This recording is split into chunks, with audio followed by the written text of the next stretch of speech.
जोहार नमस्कार।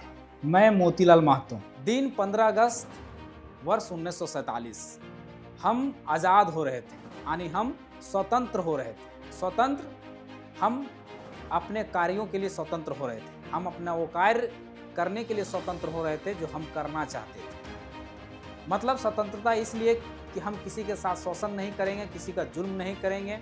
एक नीति बनेगी, एक नियम बनेगा, एक कानून बनेगी, एक संविधान बनेगा और उसके अधीन हम कार्य करेंगे और इसके आधार पर देश आज़ाद हुआ। अंतरिम सरकार बनी। अंतरिम सरकार के प्रधानमंत्री हुए जवाहरलाल नेहरू। फिर 1951-52 में एक चुनाव हुआ। चुनाव में प्रधानमंत्री पंडित जवाहरलाल नेहरू ही चुने गए। पंडित जवाहरलाल नेहरू जब प्रधानमंत्री बने तो उनको एक ऐसा देश मिला जो दबा हुआ था, कुचला हुआ था, शोषित था, पीड़ित था, वंचित था, जो 200 वर्षों का गुलामी झेल चुका था, जो मानसिक रूप से भी गुलाम हो चुका था। वैसा देश पंडित नेहरू को मिला हुआ था। अब पंडित नेहरू के पास बहुत सारे कार्य करने बाकी थे। लोगों को गुलामी के जंजीरों से निकालना भी था, गुलामी के सोच से बाहर निकालना था, देश को प्रगति की ओर ले जाना था। इन्हीं विचारों के साथ पंडित जवाहरलाल नेहरू ने 1951 में एक योजना लॉन्च की। योजना का नाम था पंचवर्षीय योजना। पंचवर्षीय योजना में 5 सालों का कार्य को रखा गया। उस समय हमारे देश में खाद्यान्न की बहुत बड़ा संकट था।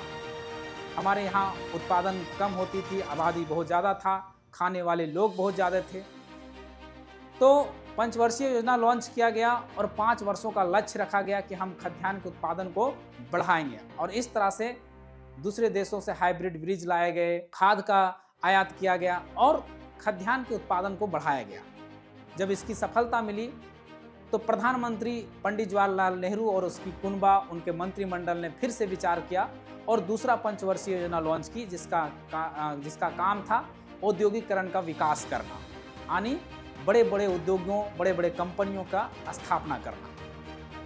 ये दौर था 1956 से 1961 का। इसी के क्रम में झारखंड के रांची, जो आज का ध्रुवा है, वहाँ पर एक कंपनी की स्थापना हुई जिसका नाम है HEC। HEC यानी हैवी इंजीनियरिंग कॉरपोरेशन, जिसको पंडित जवाहरलाल नेहरू ने उद्योगों का मंदिर कहा था। वो उद्योगों का मंदिर जहाँ पर लोगों को रोजगार मिले, वो उद्योग का मंदिर की स्थापना हुआ। उस समय जब इस HEC कंपनी की स्थापना हुई तो हमारे झारखंड से, उस समय हम बिहार में शामिल थे, तो वहाँ से हमारे पास से लगभग 7,199 एकड़ ज़मीनें ली गई। और ज़मीनें इसलिए ली गई, इस आधार पर ली गई कि जो यहाँ के विस्थापित होंगे, जो कि यहाँ के विस्थापित किया जाए, उनको सही कंपनसेशन मिलेगा, उसको सही से बसाया जाएगा, उनको रोजगार दिया जाएगा। लेकिन इसकी बात हम लास्ट में करेंगे, अंतिम में करेंगे कि उनके साथ क्या हो। पहले बात करेंगे कंपनी की। तो कंपनी स्थापित हुआ, लगभग 25,000 क्वार्टर HEC में बसाए गए, HEC के एरिया में बसाए गए। लगभग 10,000 वर्कर उस समय वहाँ पर जॉब कर रहे थे, यानी नौकरी कर रहे थे। आप लोग को पता होना चाहिए कि ये HEC के निर्माण जो है, HEC कंपनी की स्थापना जो है, वो 2 देशों के सहयोग से किया गया था। एक था रसिया और दूसरा था चेकोस्लोवाकिया। चेकोस्लोवाकिया से लगभग 200 एक्सपर्ट बुलाए गए और कंपनी की शुरुआत हुई। 1961 में इसका उत्पादन शुरू हुआ, कंपनी चल पड़ी। जो पंडित जवाहरलाल नेहरू का सपना था वो चल पड़ा, लेकिन दुर्भाग्य यहाँ हुई। दुर्भाग्य ये हुई, पार्ट सेकंड ये चालू हुआ कि जिन्होंने जमीनें दी, जिनके घरों को उजाड़ा गया, जिनको बेघर किया गया, कहा जाता है कि उस समय 7,199 एकड़ जमीन हमारे से ली गई और नौकरी बाहर वालों को दी गई, रोजगार बाहर वालों को दी गई। उस समय लगभग 3,000 परिवार विस्थापित हुए। उस हिसाब से एक आंकड़े कहते हैं कि लगभग 20 से 25,000 लोग वहां विस्थापित हुए। लेकिन जो विस्थापित हुए उनको क्या मिला? आंकड़े कहते हैं कि लगभग उसमें 75% से 80% जो लोग वहां पर काम करने के लिए आए, वो सारे आरा, छपरा, बलिया, बंगाल, उड़ीसा से लोग आए। और हमारे लोग जिनको विस्थापित किया, जिन्होंने ज़मीनें दी, उनको कहाँ धकेल दिया गया? किसी गड्ढे में धकेल दिया। उनका अता पता आज तक नहीं है। और हमारे लोग वहाँ काम किए, जो 25% जिनको रोजगार मिला, वो किस में काम मिला? रेजा में, कुल्ली में, उसमें काम मिला। रेजा का उस समय रेट क्या था? रेजा का रेट था 1 रुपया 1.5 रुपया। कुल्ली का रेट क्या था? 1 रुपया 75 पैसे। ड्राइवर का रेट क्या था? 2 से 3 रुपया। खलासी का रेट क्या था? 2.5 से 3 रुपया। ये काम हमारे लोगों को मिला, जिन्होंने जमीनें दी, जिन्होंने जमीनें दी उनको ये काम मिला। और जो मलाईदार पोस्ट थे, जैसे कलर का पोस्ट हो, पियोन का पोस्ट हो, उसके ऑफिसर्स का पोस्ट हो, वो सारे बाहर के लोगों को दे दिया गया। अगर आपको मेरी बातों पे यकीन नहीं है तो आज भी एचईसी के क्षेत्रों में भ्रमण कीजिए, उन क्वार्टरों में भ्रमण कीजिए जो 25,000 क्वार्टर उस समय बनाए गए थे। उन क्वार्टरों में भ्रमण कीजिए तो आपको ज़्यादातर लोग बाहर के लोग मिलेंगे।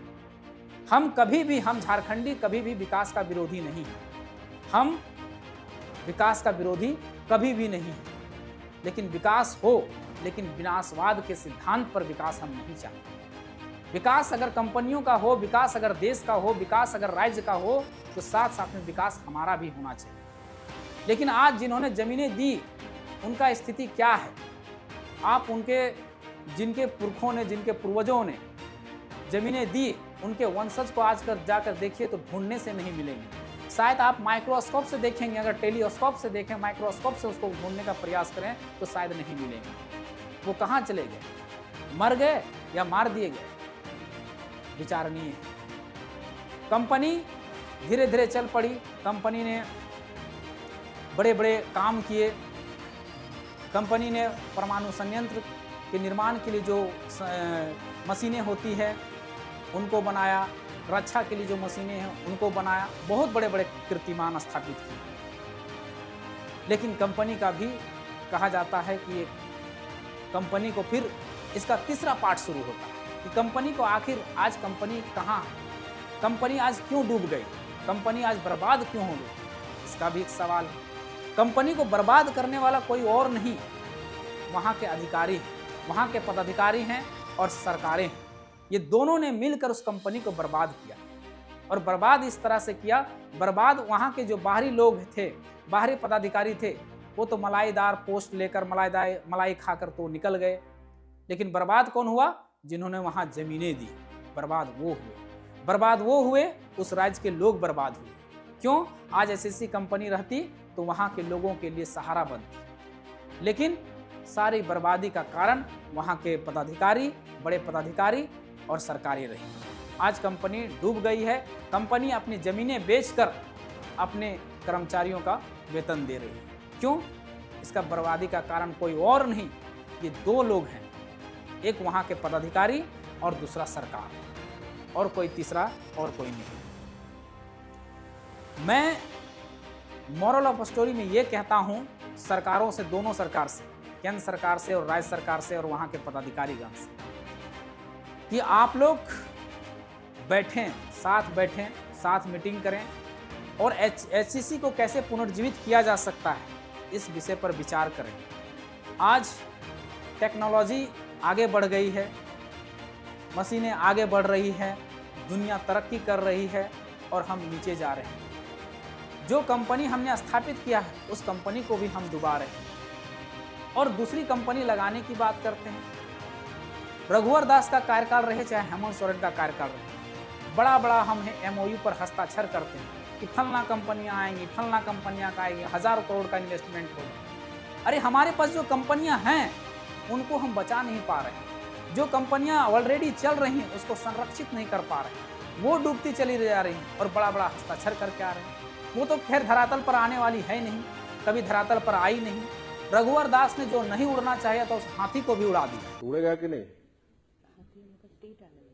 और आपको पता होना चाहिए हम उड़ रहे हैं अभी तो, और हाथी मेरा स्टेट का है, एनिमल है, तो मेरा हम उड़ रहा, हाथी उड़ रहा मतलब रघुवर दास उड़ रहा, झारखंड उड़ रहा। और हेमंत सोरेन जाके स्विट्जरलैंड में जाके वो डील कर रहे हैं, एमओयू पर हस्ताक्षर कर रहे हैं, कभी कोलकाता में जाकर हस्ताक्षर कर रहे हैं।